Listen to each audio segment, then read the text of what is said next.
Então, galerinha, a gente voltou aqui no nosso rápido intervalo, bacana. Vamos continuar aqui falando sobre a parte de indução magnética. Essa aula eu separei para a gente poder fazer algumas questõezinhas, tá certo? São questões que a gente vai pegar um tempozinho para fazer. E é claro, se vocês tiverem alguma dúvida durante a resolução das questões, pode ficar à vontade para perguntar, para mandar mensagem, que se eu souber tirar a dúvida, a gente bate a cabeça aqui. Se eu não souber, a gente vai fazendo aqui até dar certo, bacana?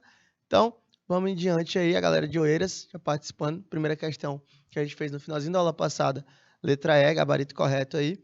Então, vamos adiante aqui para que a gente possa treinar até com o objetivo da prova de vocês, né, que tá chegando aí.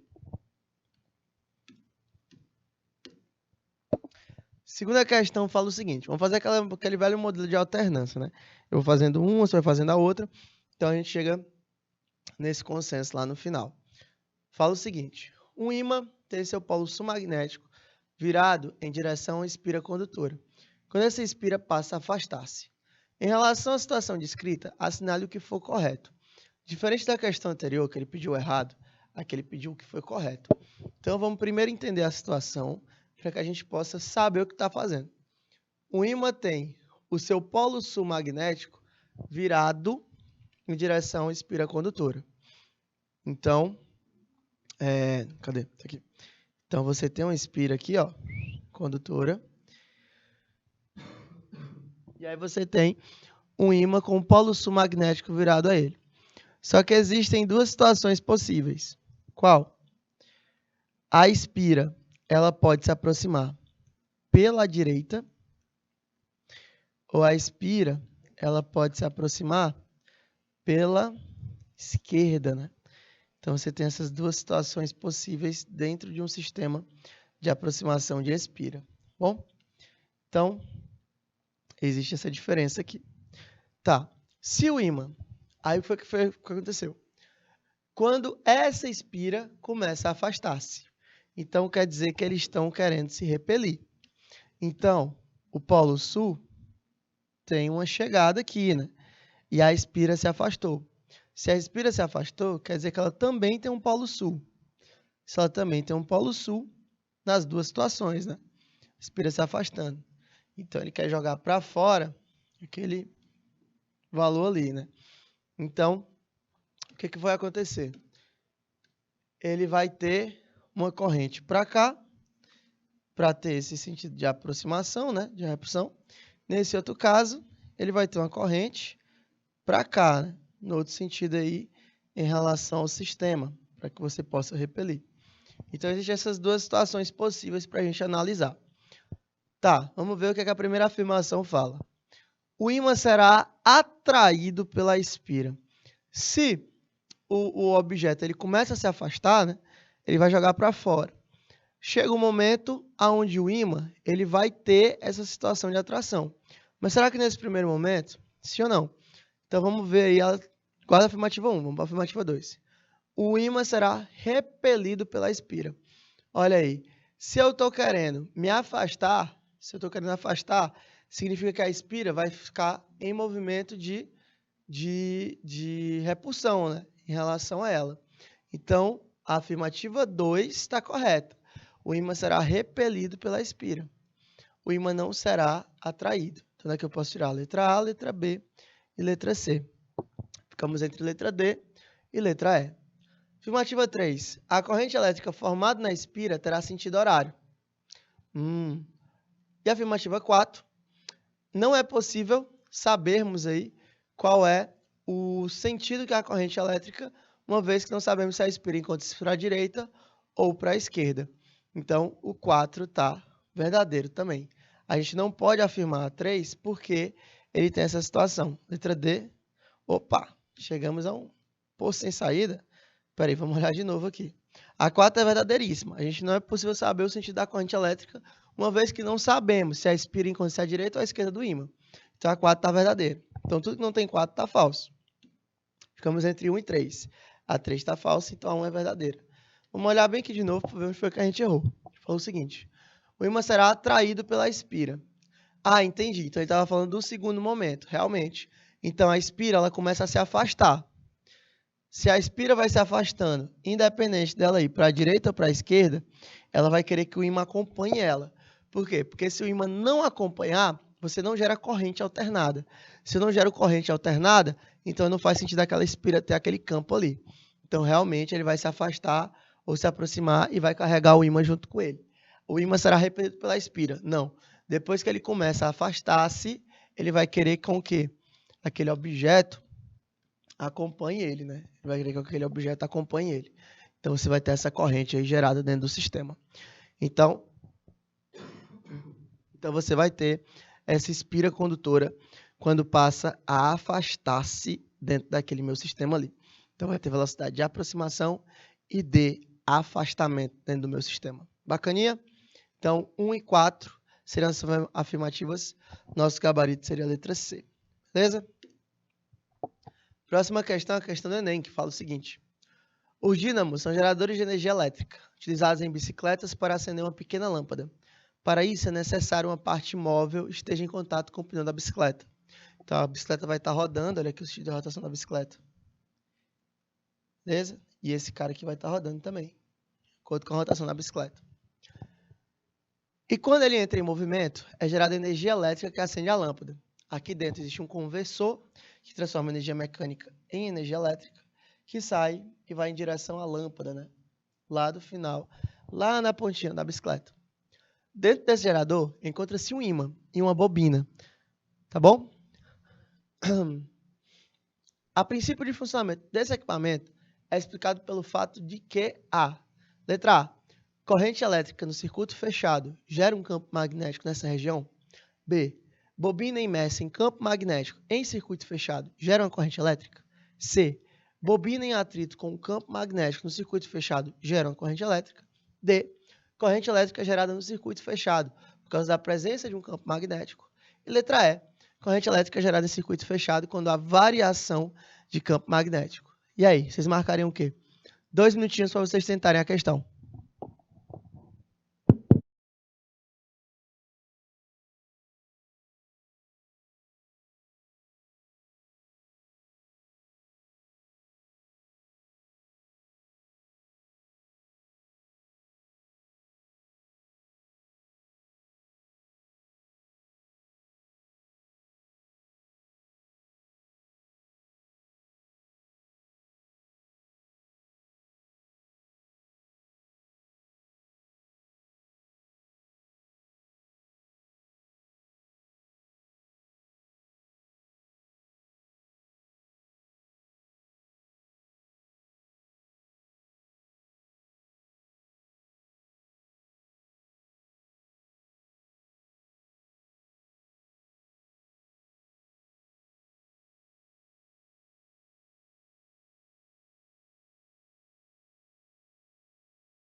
Então, gente, ó, quando a gente pega esse princípio de funcionamento do equipamento, a gente tem que entender o seguinte, que existem várias coisas que podem fazer o complemento, né? Aquela parte de você ter uma alternativa certa, mas que não responde à sua pergunta.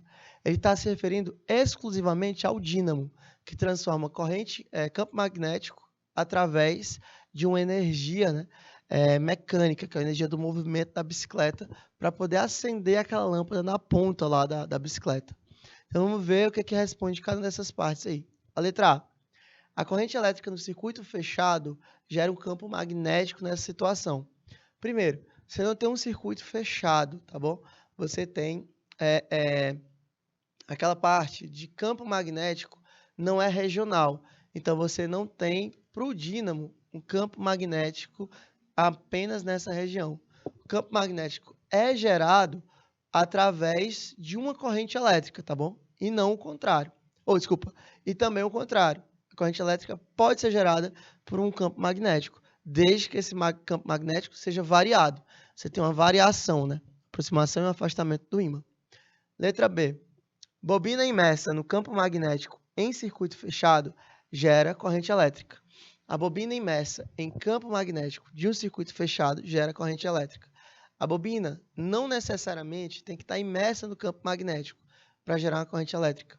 Ela só tem que ter um fluxo de campo magnético. Ela não precisa estar dentro daquele campo, ela pode ter um fluxo. Letra C. Bobina em atrito com o campo magnético.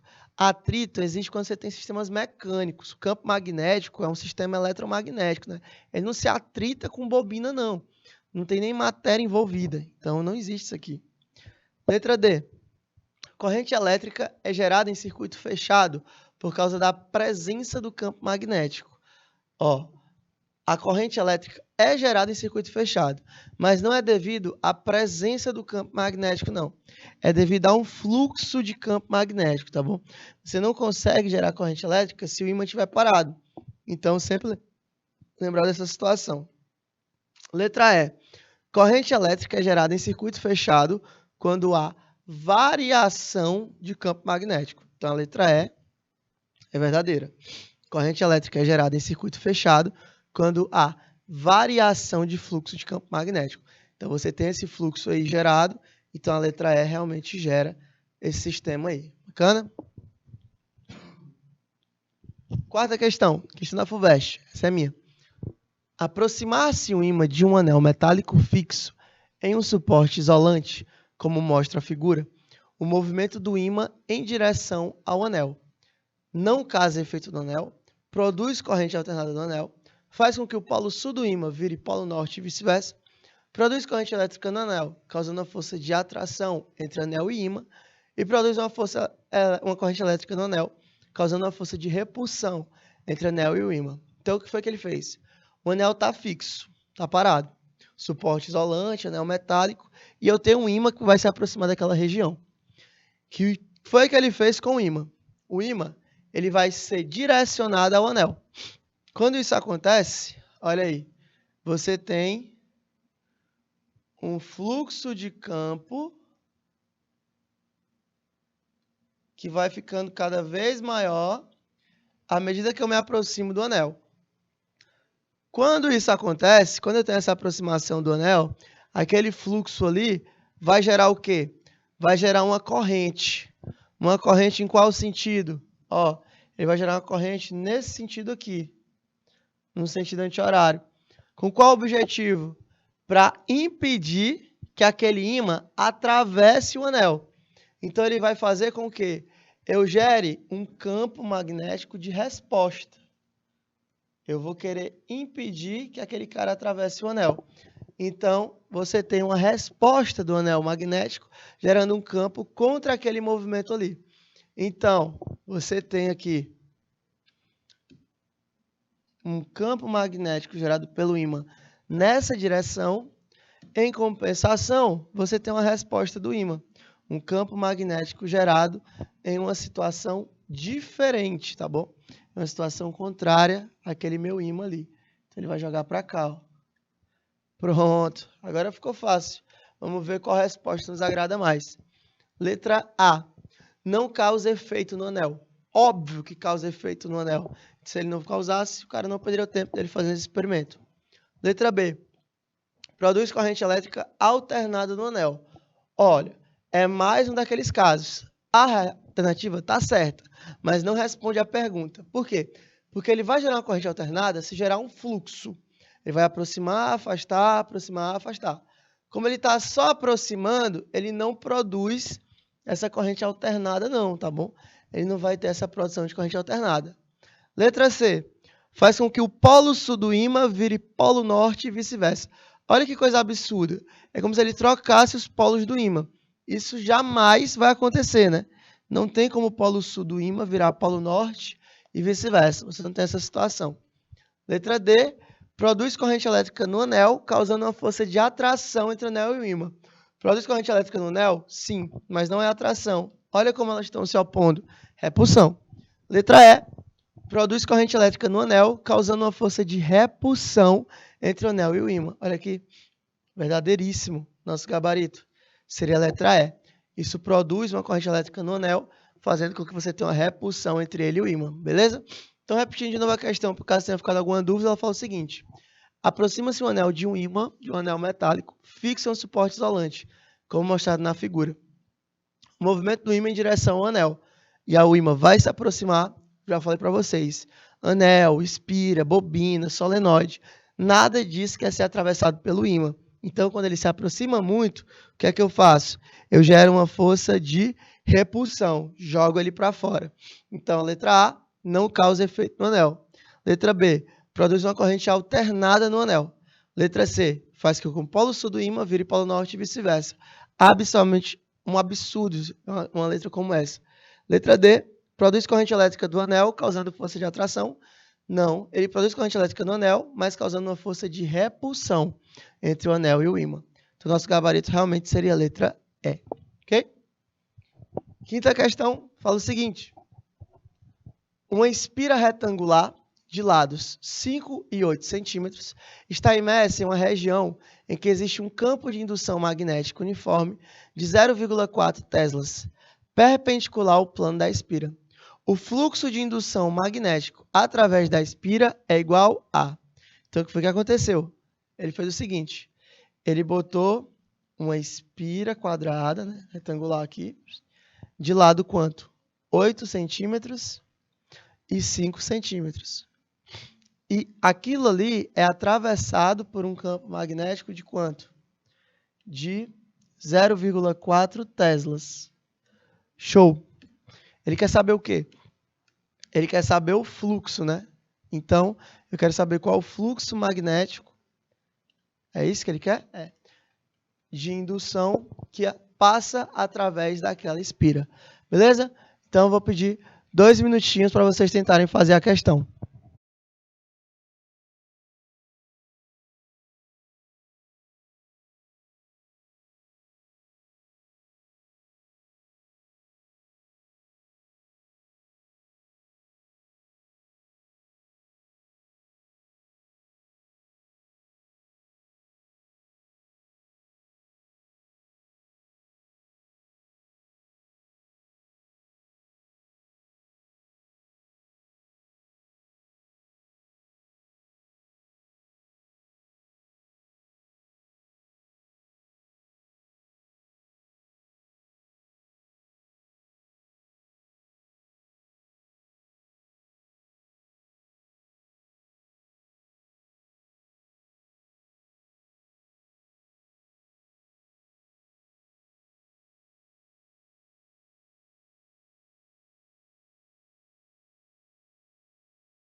Então, gente, olha, quando você pega um fluxo como esse, o que é que você vai fazer? Você vai jogar aquele fluxo em função do campo, da área e do cosseno do ângulo aplicado a ele, tá bom? Por quê? Olha, quando você tem aquele fluxo gerado no sistema, ele vai depender do campo magnético que atravessa ele e a área por onde ele vai ser percorrido. Claro, quanto maior a área for, mais campo magnético eu vou precisar para gerar um fluxo, tá bom? Isso aqui vezes o cosseno gerado ao sistema. Então, qual é a equação que eu uso? Eu uso a equação do fluxo, como eu já tinha visto na aula passada.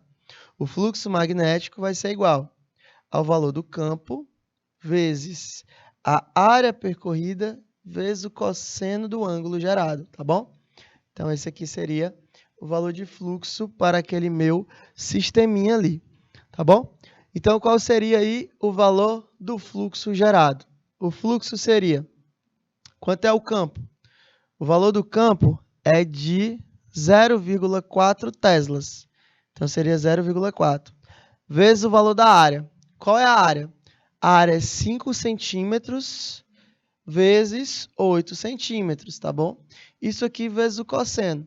Só que o fluxo do campo magnético foi o que ele falou. Ele falou que é perpendicular ao plano da espira, né? Seria perpendicular ao plano da espira ali. Então, você teria um ângulo de 0 graus feito entre aquele sistema ali.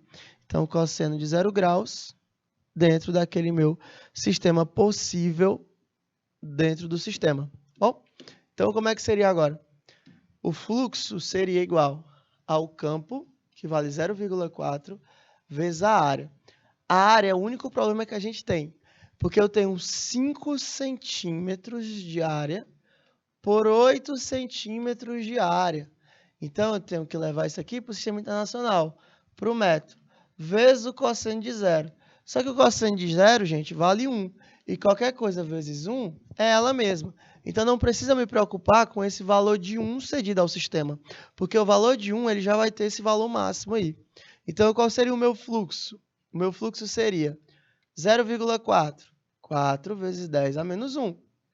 Vezes a essa área. 5 vezes 8 dá 40.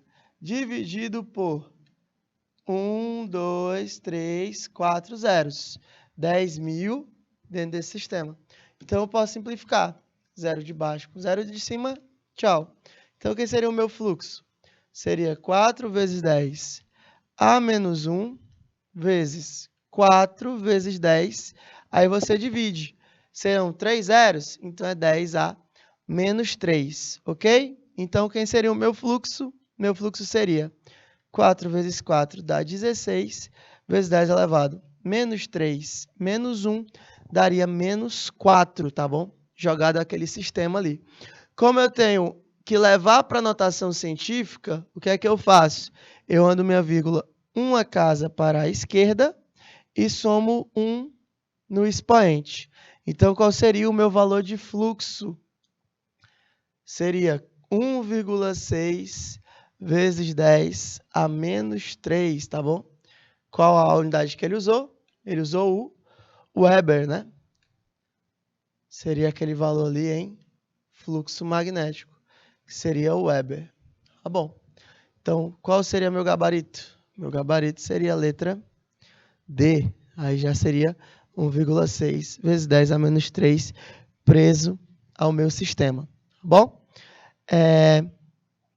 Então, o que vai acontecer dentro desse sistema quando eu falo de fluxo? Repetindo a questão para caso tenha ficado alguma dúvida.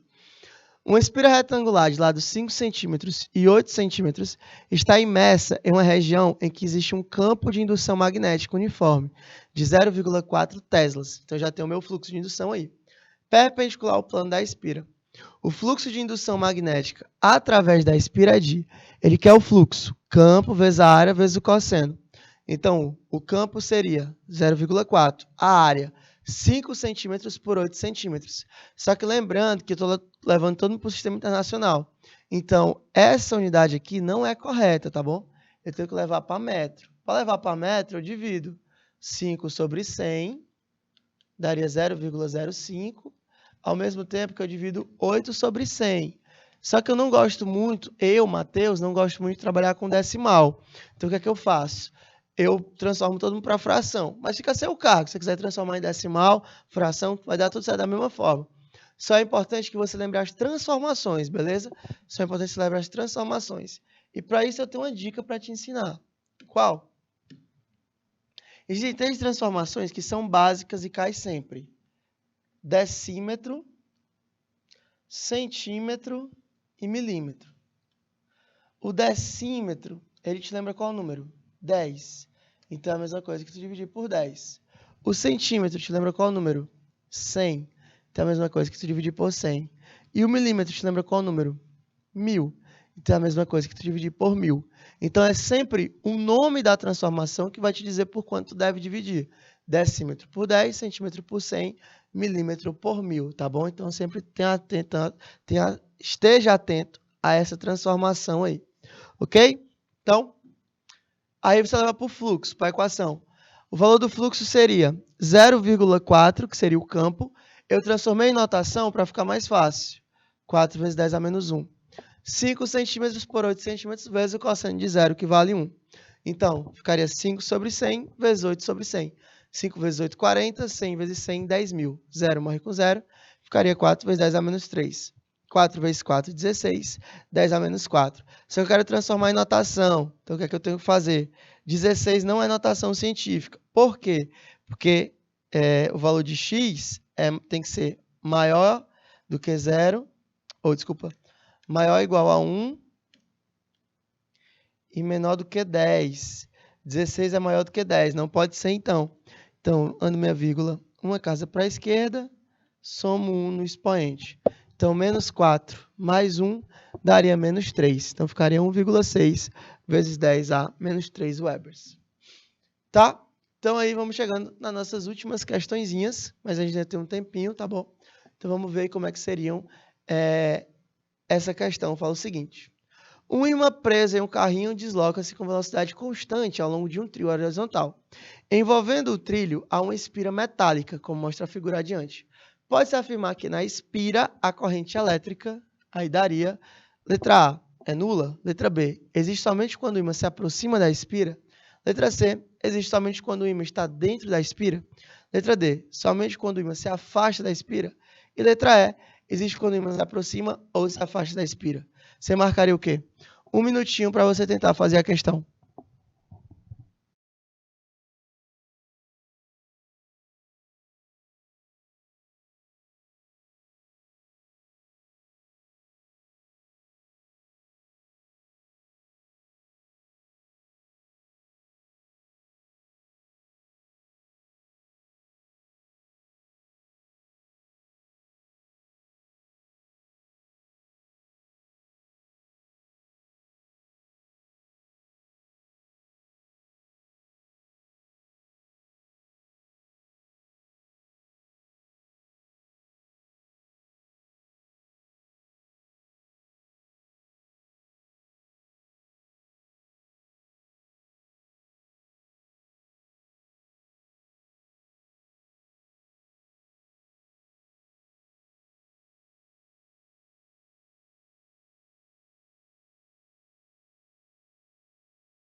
Então, ó, Gente, quando ele pega uma questão como essa, ele fala sobre a variação de um ímã preso dentro de um carrinho.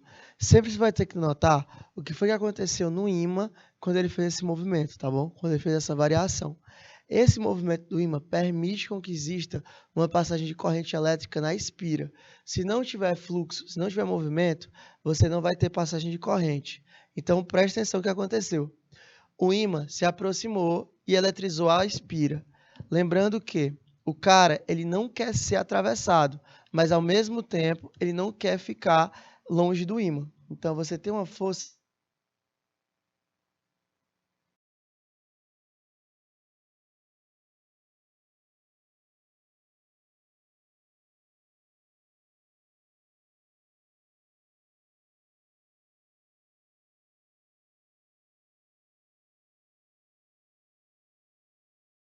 Existe uma força de repulsão daquele ímã quando ele é jogado em função da espira.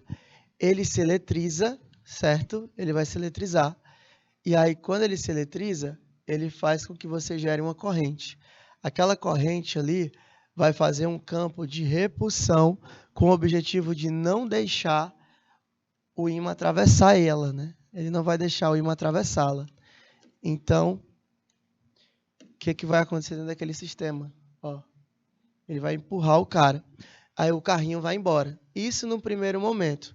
E aí, quando ele se afasta da espira, quando ele é jogado para fora da espira, aquele carrinho, vou botar de amarelo no segundo momento, aquele carrinho continua repelindo, né?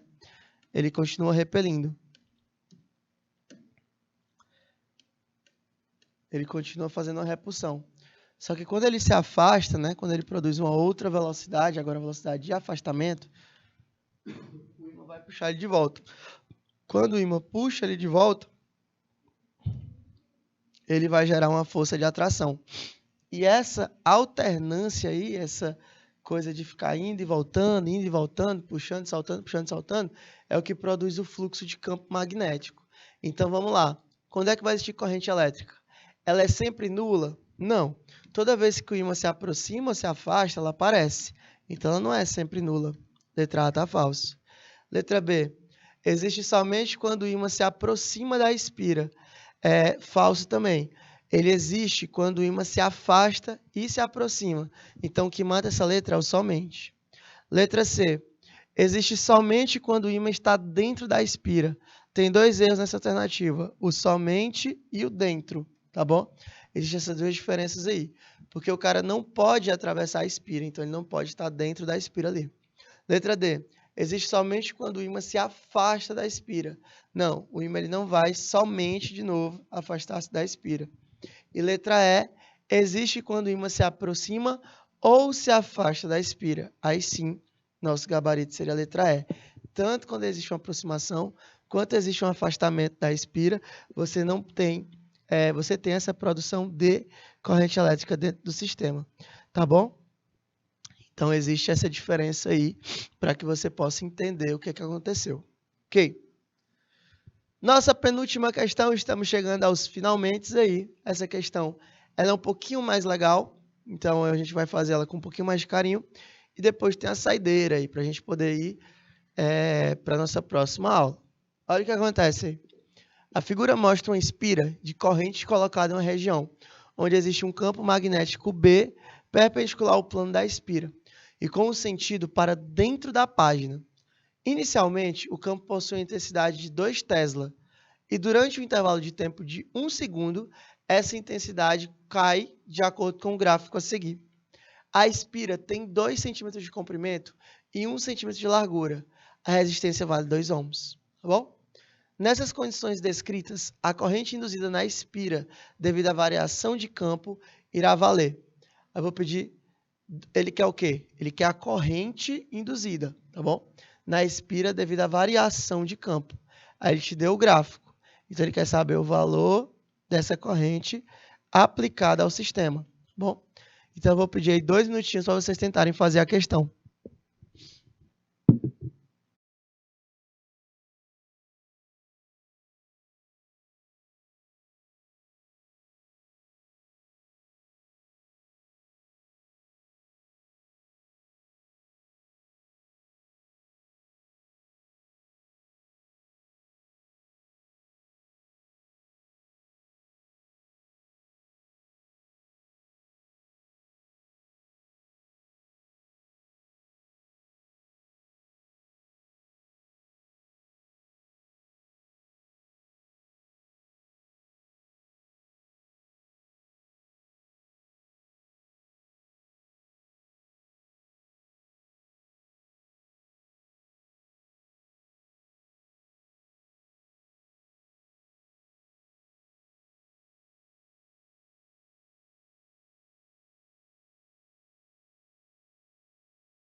Olha, gente, então essa questão fala o seguinte, que você tem algumas informações importantes para a gente fazer inicialmente essa questão. Primeiro, a intensidade do cara vale 2 teslas. Isso é valor de campo, tá bom? É o valor do campo gerado. E ele falou também que o valor da resistência vale 2 ohms. Então, esse aqui é o valor da resistência. A espira tem 2 centímetros de comprimento por 1 centímetro de largura. Isso aqui vai te dar a área daquele cara, tá bom? Então, o que ele quer saber? Ele quer saber o valor da corrente induzida na espira devido à variação do campo. Se ele me deu resistência e perguntou o valor da corrente, eu vou sair nela por uma lei. Que lei é essa? Lá da parte de resistores, que foi que a gente viu? A gente viu que existe a lei de Ohm.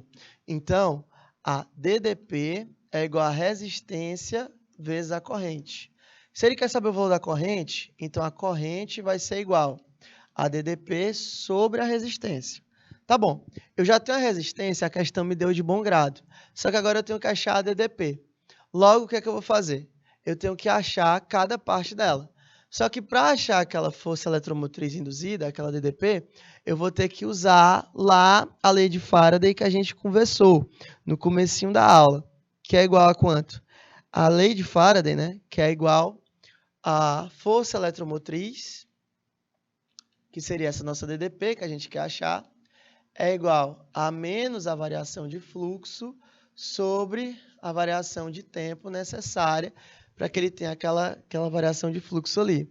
Lembrando que a questão falou o seguinte, que o tempo necessário foi de 1 segundo, né? Ele decaiu em 1 segundo. Então, mas o fluxo foi de 0 até 2 segundos. Então, eu tenho um tempo de 2 segundos para usar na questão. Tá, então o que é que está faltando? Está faltando a variação de fluxo. Então, o fluxo do campo magnético, vamos lá, é igual a B campo vezes a área, vezes o cosseno do ângulo gerado. De novo, eu estou falando de um fluxo de ângulo máximo. Então, o cosseno vale quanto?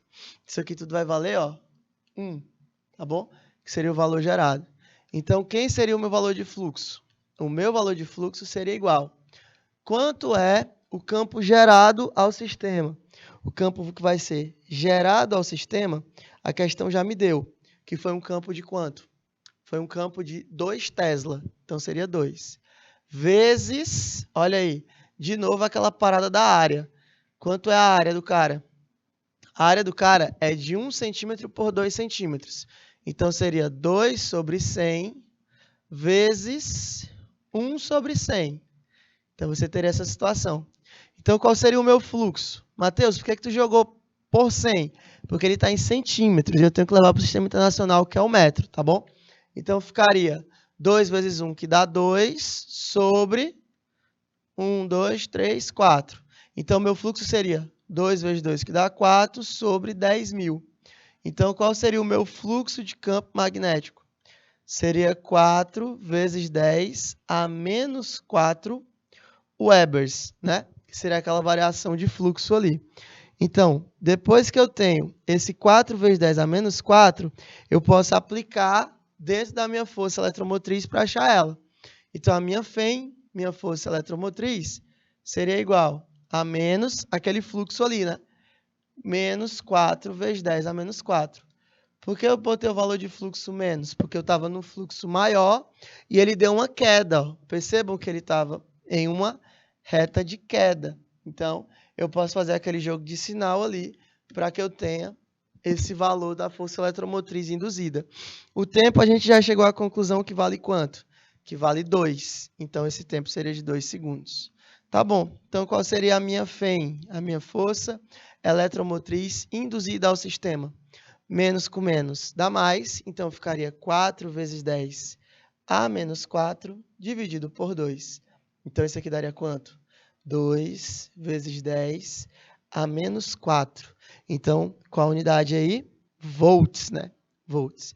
Tá bom. Então, nesse caso aqui, a minha força eletromotriz induzida é igual a DDP gerada pelo sistema, que dá 2 vezes 10 a menos 4 volts aí, dentro daquele meu sistema ali.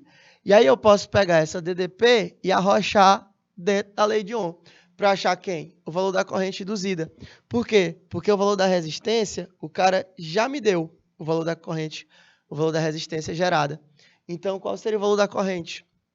Seria igual a DDP, a força eletromotriz induzida, 2 vezes 10 a menos 4 dividido pela resistência. Qual seria o valor da resistência? Bom, a resistência o cara já me deu lá atrás. Vale 2 ohms. Então, ficaria sobre 2. Então, qual seria o valor da minha corrente? Ficaria 1 vezes 10 a menos 4, tá bom? Que seria a mesma coisa que uma corrente gerada de 0,1 vezes 10 a menos 3.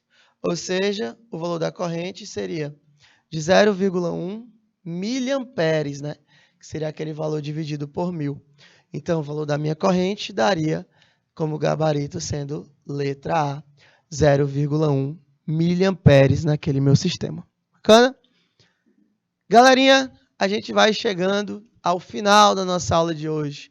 Infelizmente, nosso tempo está acabando. Mas agradecer a vocês pela participação, tá bom? A galera que participou da aula aí, Mudança Gabarista, a galera de Oeiras, a galera de Palmeirais, tá bom? A galera de Campo Largo, a galera que está no YouTube assistindo a gente. Mandar aquele abraço, deixando um pouquinho a resolução no quadro vocês copiarem. Mas no mais é isso, gente. Foi um prazer inenarrável estar com vocês nessa noite de terça-feira.